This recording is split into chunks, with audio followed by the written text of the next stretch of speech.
All right, for the sake of time, I've already taken a 30-second exposure of just what's here with the ambient light, which is not much. I've got a little porch light up at the house, and that's it. You're gonna see it's really dark and basically an unusable photo.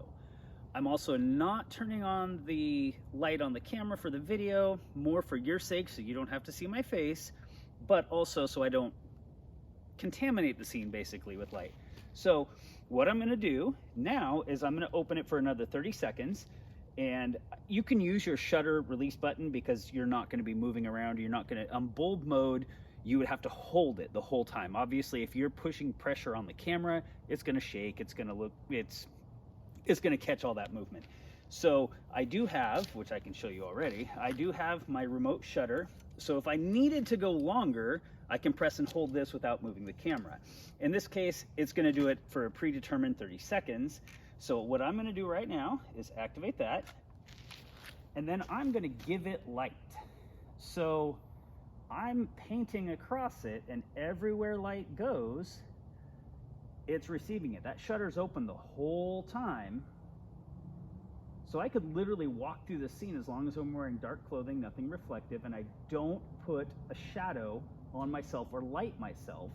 I can literally walk through. I'll give a little bit to the ground there, and that's probably about good, and we'll see how that one turns out. Not too terrible. Now what I'm going to show you is another technique that you can use with your speed lights. We're going to do the same thing.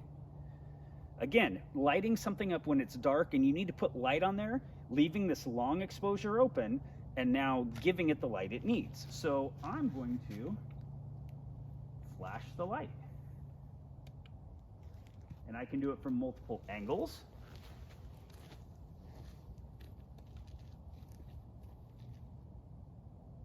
And I could even use multiples if I need to. I'll give it a couple more just for good measure. This direction.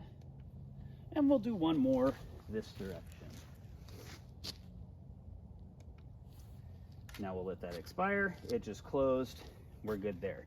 So you see that one didn't turn out too bad either. So this is really what painting with light is. It's just a long exposure photo that allows you to put light around. Again, not a lot of application, but it always seems so mystic, you know. So this is just kind of demystifying it, and that's all we got.